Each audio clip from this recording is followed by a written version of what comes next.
Hello everyone, আসসালামু আলাইকুম। তো এখন ভোর 4:45।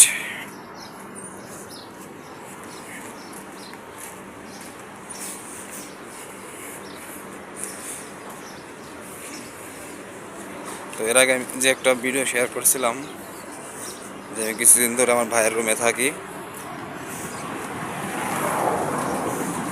তো দেখতে পাচ্ছেন এখন আমি আমার ভাইয়ের রুম থেকে বের হয়েছি ডিউটিতে যাওয়ার জন্য। তো এখন আমার রুমের ওখানে যাচ্ছি। তো আমার রুমের ওখানে গেলে ওখানে গাড়ি আছে, ওই গাড়িতে আমি যাবো ডিউটিতে। 10-15 মিনিট সময় লাগে আমার যাইতে। তো এখন সব মানুষই কাজে যাচ্ছে, যে যার কাজের জন্য বের হইতেছে।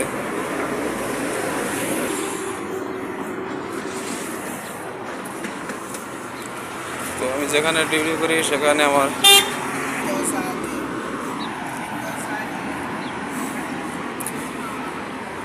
তো এখন বের হয়েছি ডিউটিতে যাওয়ার জন্য। আর রুমে আসতে আসতে আমার প্রায় 3টা বেজে যায়।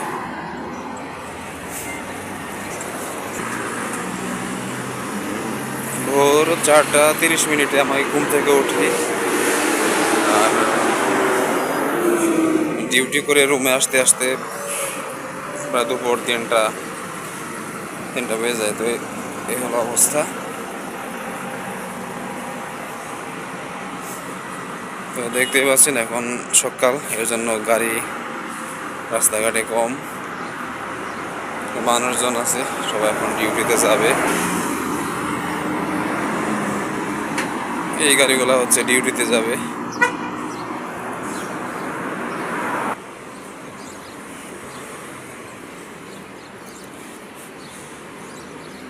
তো যে যার কাজে যাওয়ার জন্য ব্যস্ত এখন। অনেকে হয়তো এখনও ঘুম থেকে ওঠেনি, অনেকে উঠেছে, অনেকে রেডি হচ্ছে, আর অনেকে রেডি রওনা দিয়ে দিয়েছে গাড়িতে করে। তো আমি এখনো পৌঁছইনি আমার রুমের সামনে। তো এটাই হচ্ছে কুয়েতের ভোরের সকাল।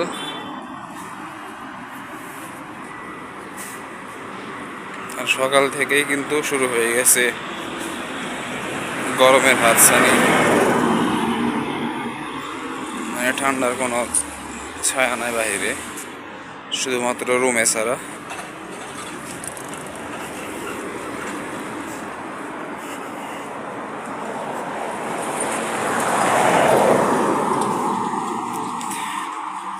তো